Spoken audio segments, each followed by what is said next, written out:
ಈ ರೀತಿಯಾಗಿ ಮಂಗಳದೇವನನ್ನು ಸ್ತುತಿ ಮಾಡಿ ಪೂಜಿಸಿ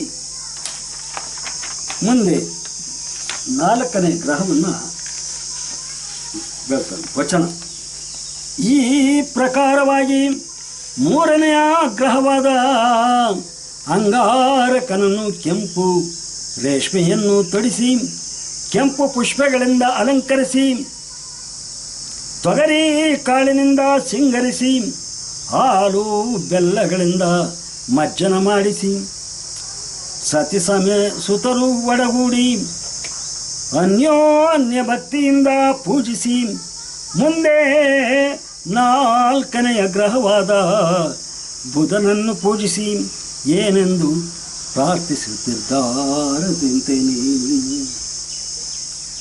4ನೇದು ಬುಧಗ್ರಹ ಜಂಪಿ. ಸುಂದರ ಸ್ವರೂಪನೇ ನಿರ್ಮಲ ಮೂರುತಿಯೇ ಕರುಣದಿಂದಲಿ ಕಾಯೋ ಭುವನಾದ ಜನರ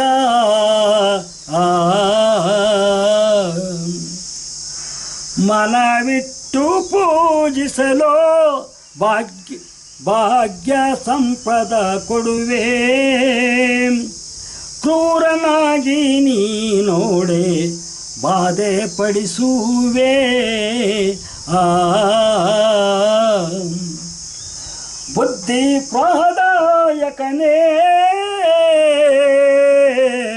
ಸದ್ಗುಣ ಸಂಪನ್ನನೇ ಬಿಡದೆ ಸ್ತುತಿಪೆ ನಿನ್ನ ಪೊರೆಯಯ್ಯ ತಂದೆ.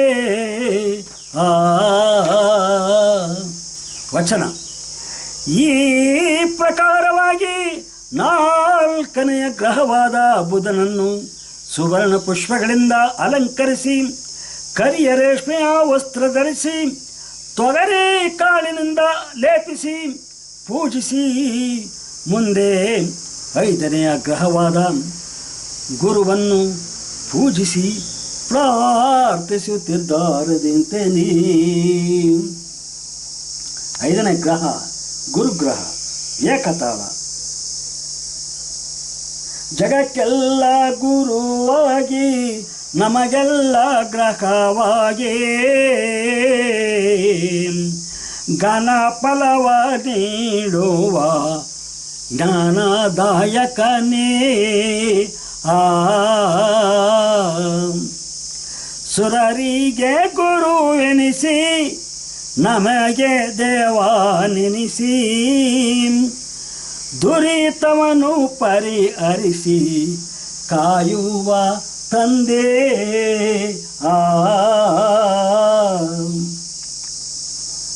ನಿಮ್ಮಯ ಅಡಿಯಲ್ಲಿ ಬೇಡುವೆನು ತಂದೆ ಜಗಕ್ಕೆ ಮಂಗಳ ನೀಡಿ ನೀ ಕಾಯೋ ತಂದೆ.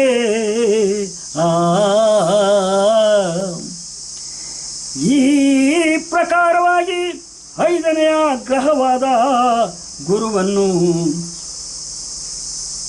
ಹಳದಿ ಬಣ್ಣದ ಪುಷ್ಪಗಳಿಂದ ಜರತಾರಿ ವಸ್ತ್ರ ಮತ್ತು ಕಡಲೆಕಾಳುಗಳಿಂದ ಅಲಂಕರಿಸಿ ಅನ್ಯೋನ್ಯ ಭಕ್ತಿಯಿಂದ ಪೂಜಿಸಿ ಜಗತ್ತಿಗೆ ಮಂಗಳವಾಗಲೆಂದು ಪ್ರಾರ್ಥಿಸುತ್ತಾ ಮುಂದೆ 6ನೇ ಗ್ರಹವಾದ ಶುಕ್ರ ಗ್ರಹವನ್ನು ಪೂಜಿಸಿ ಪ್ರಾರ್ಥಿಸುತ್ತಿದ್ದಾರಂತೆಯೇ. ಶುಕ್ರ ಗ್ರಹ ದ್ವಿಪದೆ. ಭೃಗುರಾಜ ಪೋತ್ರಾನೇ ಭುವನಾದಿ ಶ್ರೇಷ್ಠಾನೇ ವಿನಯಾದಿಂಬೇಡುವೆನು ನಿನ್ನ ಹಾಡಿಗಳ. ಭೃಗುರಾಜ ಪೋತ್ರಾನೇ ಭುವನಾದಿ ಶ್ರೇಷ್ಠಾನೇ ವಿನಯಾದಿಂಬೇಡುವೆನು ನಿನ್ನ ಅಡಿಗಳನ್ನು. ಸಕಾಲ ಶಾಸ್ತ್ರವ ತಿಳಿದ ಮಹಾಮಹಿಮ ನೀನು ಬಿಡದೆ ರಕ್ಷಿಸು ತಂದೆ ಸಕಲ ಜೀವವನು. ವಚನ. ಈ ಪ್ರಕಾರವಾಗಿ 6ನೆಯ ಗ್ರಹವಾದ ಶುಕ್ರ ಗ್ರಹವನ್ನು ಬಿಳಿಯ ಪುಷ್ಪ, ಬಿಳಿಯ ರೇಷ್ಮೆ, ಅವರೆಕಾಳುಗಳಿಂದ ಅಲಂಕರಿಸಿ ಭಕ್ತಿ ಪರವಶರಾಗಿ ಪೂಜಿಸಿ ಮುಂದೆ 7ನೆಯ ಗ್ರಹವಾದ ಶನಿಯನ್ನು ಪೂಜಿಸಿ ಪ್ರಾರ್ಥಿಸುತ್ತಿದ್ದಾರದಿಂತಿದೆ. 7ನೆಯ ಶನಿಗ್ರಹ ಏಕತಾಳ. ನೀಲಾವರ್ಣದವನೇ ಛಾಯಾಪೂತಾನೆ, ನಮಿಪೇವು ನಿಮ್ಮಡಿಗೆ, ನಮಿಪೇವು ನಿನ್ನಡಿಗೆ, ಶಿರಬಾಗಿ ತಂದೆ ಒಲಿದಾರೆ ಸುಖ ಕೊಡುವೆ, ಮುನಿದಾರೆ ತಲೆ ತೆಗೆಯುವೆ. ಒಲಿದಾರೆ ಸುಖ ಕೊಡುವೆ, ಮುನಿದಾರೆ ತಲೆ ತೆಗೆವೆ. ನವಗ್ರಹದಿ ಅತಿ ಶ್ರೇಷ್ಠ ಕಾಕವಾಹನನೇ, ರುದ್ರರೂಪನು ನೀನು, ಭದ್ರಕಾಯನು ನೀನು. ರುದ್ರರೂಪನು ನೀನು, ಭದ್ರಕಾಯನು ನೀನು. ಕ್ಷುದ್ರರ ನಡುಗಿಸುವ, ಕ್ಷುದ್ರರ ನಡುಗಿಸುವ ಧೀರನು ನೀನು. ಬೇಡುವೆ ತಂದೆಯೇ ನಿನ್ನ ಪಾದಗಳಲ್ಲಿ, ಬೇಡುವೆ ತಂದೆಯೇ ನಿನ್ನ ಪಾದಗಳಲ್ಲಿ. ಕುಲಕೋಟಿ ಜೀವಾವ, ಕುಲಕೋಟಿ ಜೀವಾವ ಪರೆಯೋ ನೀ ತಂದೆ. ಈ ಪ್ರಕಾರವಾಗಿ 7ನೆಯ ಗ್ರಹವಾದ ಶನಿಯನ್ನು ಕರಿಯ ವಸ್ತ್ರ ಧರಿಸಿ, ಕರಿಯ ಪುಷ್ಪ ಎಳ್ಳುಗಳಿಂದ ಅಲಂಕರಿಸಿ ಭಕ್ತಿಯಿಂದ ಪೂಜಿಸಿ ಭುವನದ ನರರನ್ನು ಮಕ್ಕಳೋಪಾದಿಯಲ್ಲಿ ಕಾಪಾಡಬೇಕೆಂದು ಪ್ರಾರ್ಥಿಸಿ ಮುಂದೆ 8ನೆಯ ಗ್ರಹವಾದ ರಾಹುವಿಗೆ ಪೂಜಿಸಿ ಪ್ರಾರ್ಥಿಸಿಕೊಳ್ಳುತ್ತಿದ್ದಾರದಂತೀನಿ. ಶನಿಯ ಗ್ರಹವನ್ನು ಪೂಜಿಸಿ ಮುಂದೆ 8ನೆಯ ಗ್ರಹವಾದ ರಾಹುವನ್ನು ಪೂಜಿಸುತ್ತಿದ್ದಾರೆ.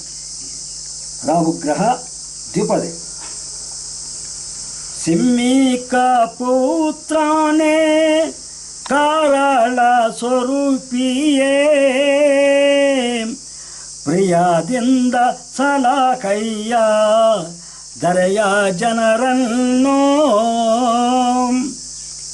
ಚಂದ್ರದೇವನ ಪಿಡಿದು ಬಹುಪಾದೆ ಪಡಿಸುವ ರಾವು ದೇವನ ನಿನಗೆ ನಮಿಪೇವು ತಂದೆ.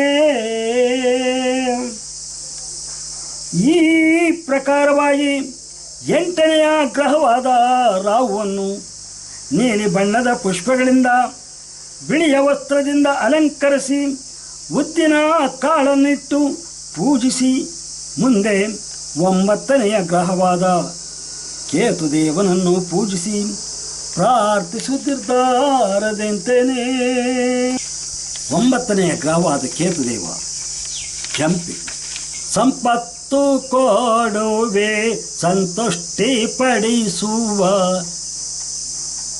ಭಜಿ ಪಾರ ಪರೆಯುವ, ಭಜಿ ಪಾರ ಪರೆಯುವ ಕೇತುದೇವನೇ. ಬಾನಲ್ಲಿ ಮಿರುಗುವ ಜಗಕ್ಕೆ ಬೆಳಕನ್ನು ಕೊಡುವ, ಬಾನಲ್ಲಿ ಮಿನುಗುವ ಜಗಕ್ಕೆ ಬೆಳಕ ಕೊಡುವ ಸೂರ್ಯನ ಪಿಡಿದು, ಸೂರ್ಯನ ಪಿಡಿದು ಬಾಧೆ ಪಡಿಸುವೆ. ಅಡಿಗಡಿಗೆ ನುತಿಸುವೆ ನಿನ್ನ ನಾಮ ಸ್ಮರಣೆ, ಅಡಿಗಡಿಗೆ ನುತಿಸುವೆ ನಿನ್ನ ನಾಮ ಸ್ಮರಣೆ.